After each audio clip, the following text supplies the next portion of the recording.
Hello guys, nanguha ako ng nyog, no? May isang puno ng nyog dito sa may bakuran namin. Malapit dito sa ginagarden ko. So napakasipag mamunga ng nyog na to guys, no?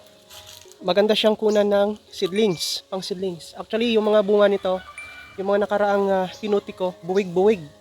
Inipon ko, tapos siya kong ginagawang seedlings. Kasi maganda siyang seedlings guys, maganda siyang kunan ng seedlings. Dahil maliit lang ang bunga niyan, pero ang laman niyan guys, ang laki ng nut niya. Ang nipis ng balat, tapos yung laman niya, ang kapal. As in maganda pa yung gata niya. Kaya advisable, maganda talaga siyang kunan ng seedlings. Itong puno na to, ayan o, ang sipag pa niyang mamunga. Ang lalaki ng buwig guys. No? Ayan o.